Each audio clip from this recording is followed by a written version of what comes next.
이제 1단원을 모두 마쳤죠? 어떠한 것들을 공부했습니까? 1가에서는 죄, 2가에서는 하나님의 사랑, 3가에서는 회개, 4가에서는 신앙입니다. 1가에서 중요하게 생각해야 하는 것은 나는 죄인이라고 하는 절대적인 사실에 대한 확실한 인정입니다. 표를 통해 이해하면 더 인정하기가 쉽죠. 표 한번 다시 볼까요? 아래에 있는 것이 원죄입니다. 우리 모두가 타고난 죄입니다. 이 죄가 크고 작은 여러 다양한 죄들을 시작하게 만드는 것입니다. 그러니 죄인이지요. 죄를 지어서도 죄인이고 죄를 짓게 하는 근원을 소유하고 태어나서도 죄인인 것입니다. 맞습니까? 어린아이를 한번 생각해 보십시오. 정확해집니다. 누가 어린아이는 가르쳐주지 않았는데도 거짓말을 할 수 있습니다. 욕심을 부릴 수 있습니다. 자기 멋대로 하려고 하는 욕망이 이미 꿈틀대고 있습니다. 다 유전적으로 타고나서 이렇게 되는 것입니다. 뭐라고요? 유전적으로, 선천적으로 타고났기 때문이다. 2과에서는 하나님의 사랑에 대해서 배웠죠. 배운 것과 같이 죄의 문제는 하나님의 사랑으로 해결받습니다. 이것이 예수님입니다. 다시 말해 나의 과거, 현재, 미래의 죄를 해결해 주시기 위해서, 용서해 주시기 위해서 예수님을 십자가에 못 박으셨다는 것입니다. 이것이 기독교입니다. 다른 종교와는 전혀 다르죠. 인간을 위해서 신이 죽는 종교는 기독교밖에 없습니다. 이제 남은 것은 어떻게 하면 예수님으로 증명된 그 하나님의 사랑을 누리며 살아가느냐 하는 것입니다. 이 부분에 대해서 지침서를 쓰신 목사님이시죠. 이용보 목사님께서 다시 한번 말씀해 주시겠습니다.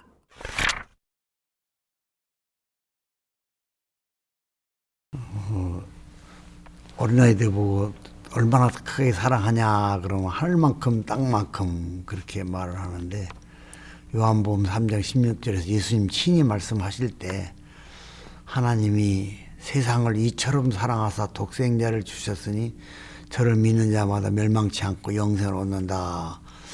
그 말씀은 그대로 본다면 하나님이 우리를 얼마나 사랑하셨는지, 하나인 독생자를, 예수님을 우리에게 보내주시고 인간을 몸을 입고 보내주셔서 우리를 위해서 죽게, 그것도 십자가에 달려서 그 고난을 다 당하고 죽게 만드셔서 우리 죄값을 대신해 주셨다는 걸 생각하면 그들의 크기를 말하는 것은 참 어렵다. 그러나 그 큰 크기를 바로 아는 것이 얼마나 놀라운 일인가를 우리는 알게 됩니다. 그래서 이것을 말씀을 잘 들으면서 믿어졌을 때 그것이 바로 우리에게 그 사랑을 입게 되는 길이 되는 것입니다. 이 사랑을 입는 사람에게 가장 큰 축복은 바로 그것입니다.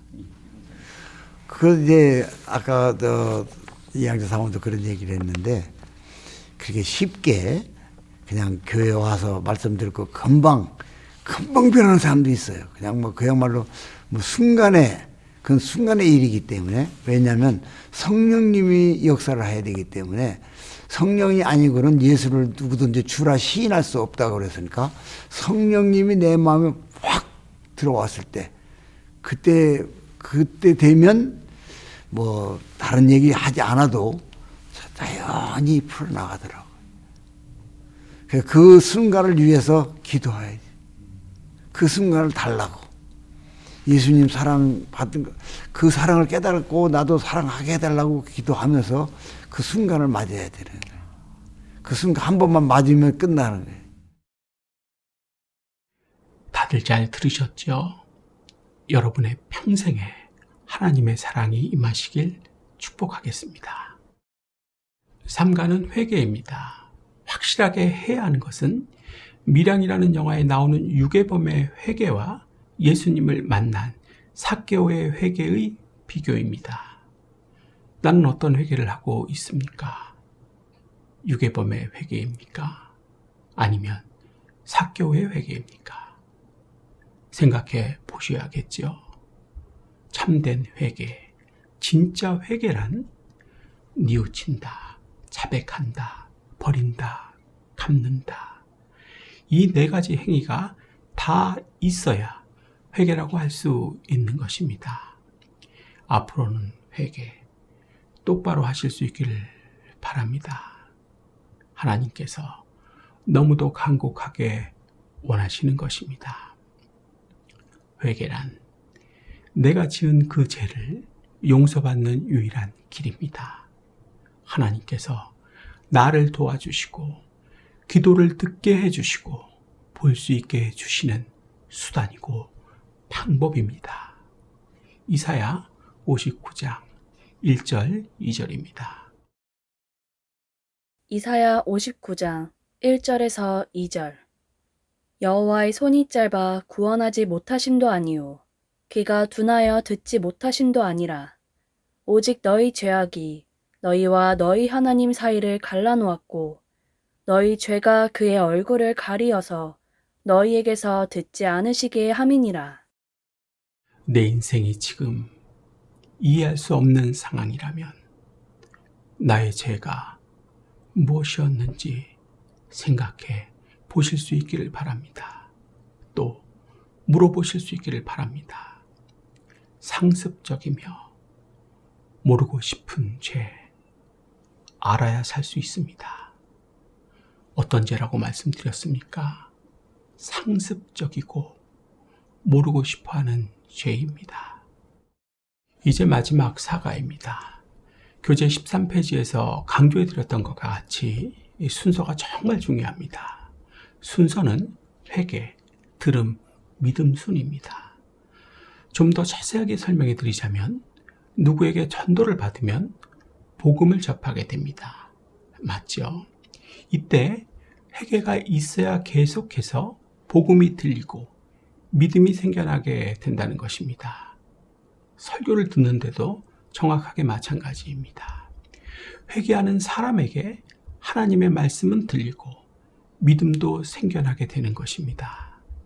혹시라도 설교를 들으면 믿음이 생기지 않고 시험만 드시는 분 있으십니까? 오늘 오셨습니까? 지금 이 자리에 있으십니까? 회개 먼저 해 보시기 바랍니다. 앞에서도 말씀드린 것과 같이 참된 회개란 뉘우친다, 자백한다, 버린다, 갚는다. 이 네 가지 행위가 다 있어야 회개인 것입니다. 그리고 믿음의 결과는 무엇이라고 했습니까? 복이라고 했지요. 어떠한 복입니까? 천국, 안식, 하나님의 영광입니다. 그러니까 내가 믿음이 있어 순종을 하면 천국에 가게 되고 하나님께서 주시는 안식을 이 땅에서 누리게 되며 홍해 바다가 갈라지는 것과 같은 기적을 경험해서 하나님의 영광을 보게 된다는 것입니다. 따라해 볼까요? 내가 믿음이 있어 순종을 하면 천국에 가게 되고 하나님께서 주시는 안식을 이 땅에서 누리게 되며 홍해 바다가 갈라지는 것과 같은 기적을 경험해서 하나님의 영광을 보게 된다. 참으로 멋지죠? 그래서 믿음이 있느냐 없느냐가 그 사람의 인생을 결판내 놓고 마는 것입니다. 돈이 아닙니다. 믿음입니다. 이렇게 일단 오늘 정리해 볼 수 있습니다. 그리고 마지막으로 이 교재를 어떻게 하면 더 잘 활용할 수 있는지에 대해서 물어보시는 분들이 있습니다.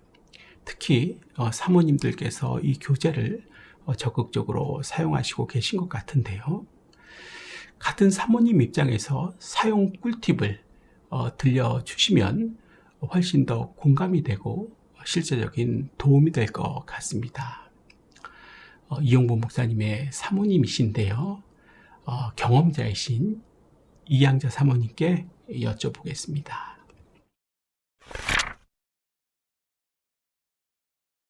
우리는 이제 처음에는 모임이 성경 공부반을 이제 공부하자 이렇게 해서 몇 명을 이제 한 5명씩 이렇게 정해가지고 공부를 이제 목사님하고 시작하시잖아요. 거기서 이게 5, 6과쯤 나가면은 한 사람 정도 리더가 나와요. 정말 이렇게 뜨거운 사람이 나와요. 그러면 그분에게 또 가르칠 수 있는 그런 권한을 드리는 거예요. 그러면 저는 어떤 때는 내가 1과 할게. 너가 2과 해라. 내가 쭉 하는 것보다. 그래서 내가 1과 할 때 2과 하고 2과 또 3과 할 사람 또 3과 할 수 있게 이렇게 가르치는 걸 같이 해요. 같이. 그렇게 하다 보면은 이제 이 리더들이 온전하게 예수님을 사랑하는 사람, 또 복음을 전하고 싶은 사람, 또 생활이 변화되는 이런 모습을 우리가 보면서 일꾼이 커가는 거예요. 그러면은 또 이제 내가 말하지 않아도 자기가 이제 또 정해가지고 또 공부들을 또 시켜요. 또 누가 하라고 하는데 그 자꾸 그렇게 퍼져 나가더라고요. 그러니까 지금에 와서는 우리 교회에서는요, 우리가 어떤 뭐 해라 이런 거 안 해요. 그냥 그 사람 새로 왔는데 어떻게 좀 해봐라. 오늘도 한 분이 이제 대구로 이사를 가게 됐거든요. 그랬는데 그분이 이제 약간 이제 장애가 있어서 휠체어로 올 때 휠체어 타고 오시는 같이 이제 동행해 주는 분이 있어요. 근데 이제 못 오는데 오늘 무슨 일이 있었는가 하면 그 양반이 혼자 온 거예요. 돕는 분, 도우러 오던 분이. 그랬는데 누구를 만나러 왔어. 학원사를 만나러 왔어요. 만나와가지고 복음을 전해달라고. 이 사람에게 복음을 전해달라고. 제대로 된 복음을. 그래가지고 오늘 뭐죠? 화목하는 길 가지고 오늘 그분에게 복음을 전했어요. 그러니까 뭐냐면 우리 같은 성도지만 저 사람은 복음을 잘 전할 수 있는 사람이기에 내가 전도한 사람을 저분에게 복음을 전해달라고 부탁하는 거예요. 그렇게 이렇게 자꾸 일꾼이 생기는 거예요. 누가 어쩌고 안 하고. 저는 나이가 지금 83이에요. 그렇지만은 드러머, 치는 다 전혀 총각 그런 아이들한테도 너 나랑 예배 전에 한 30분 먼저 나올래? 나랑 성경 공부 좀 하자. 이래가지고 성경 공부 몇 달 동안 해요. 30분 빨리 나와서. 그러면서 얘네들이 성장하면서 다 그냥 충성스럽게 봉사하고 그런 식으로 했어요. 그냥 뭐 특별한 게 아니라. 그리고 또 이제 집사라고 내가 여기서 집사라고 부르지만은 가만히 보면은 구경꾼 노릇만 하는 사람도 있어요. 그럼 조용히 불러요. 나랑 30분 전에 만날까? 그래가지고 조용한 방에서 또 그렇게 성경 공부를 1대1로 또 해요. 그러면 나도 울고 저도 울고 오랫동안 신앙생활 했다고 했는데 구경꾼인 자기가 너무 자기도 답답한 거예요.